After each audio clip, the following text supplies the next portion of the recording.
అదే RTV app వార్తల్ని క్షణాల్లో చదివే అవకాశం ఉంటుంది. ఒక న్యూస్ పేపర్, ఒక టెలివిజన్ ఛానల్ మీ చేతుల్లో ఎప్పుడూ ఉంటాయి. పేరు గంగానన్న, రైతును. నేను పత్తి పెట్టుకున్న ప్రతి సంవత్సరం సువర్ణ ప్రాజెక్ట్ కింద ఇదే తంతు. ప్రతి సంవత్సరం గేట్లు లేపుతున్నారు, మొత్తము కుట్టుకపోతున్నది ఏం లేకుండా. వరి, పత్తి అన్ని ప్రతి సంవత్సరం ఇలాగనే జరుగుతున్నాయి. మాకు నష్టపరిహారం ఇప్పటిదాకా వచ్చింది లేదు. వీళ్ళు రీతిగా గేట్లు లేపుతున్నారు. మేము పరీక్షలు ఉన్నాం. అన్ని పంటలన్నీ నాశనం అయిపోయినాయి. ఇప్పుడు పరీక్షలు ఉన్నాం.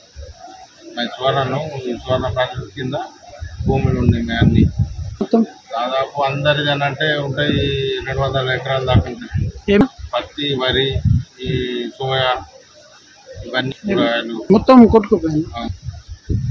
పేరు గంగానన్న, రైతును. నేను పత్తి పెట్టుకున్న ప్రతి సంవత్సరం సువర్ణ ప్రాజెక్ట్ కింద ఇదే తంతు. ప్రతి సంవత్సరం గేట్లు లేపుతున్నారు, మొత్తము కుట్టుకపోతున్నది ఏం లేకుండా. వరి, పత్తి అన్ని ప్రతి సంవత్సరం ఇలాగనే జరుగుతున్నాయి. మాకు నష్టపరిహారం ఇప్పటిదాకా వచ్చింది లేదు. వీళ్ళు రీతిగా గేట్లు లేపుతున్నారు. మేము పరీక్షలు ఉన్నాం. అన్ని పంటలన్నీ నాశనం అయిపోయినాయి. ఇప్పుడు పరీక్షలు ఉన్నాం.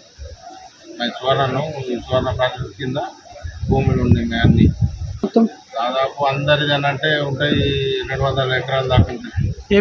పత్తి, వరి, ఈ సోయా, ఇవన్నీ కూరగాయలు మొత్తం కొట్టుకుపోయింది. మరిన్ని వీడియోస్ కోసం ఛానల్ ని సబ్స్క్రైబ్ చేయండి. లేటెస్ట్ అప్డేట్స్ కోసం వాట్సాప్ ఛానల్ ని ఫాలో చేయండి. అండ్ లింక్ డిస్క్రిప్షన్ లో ఉంది.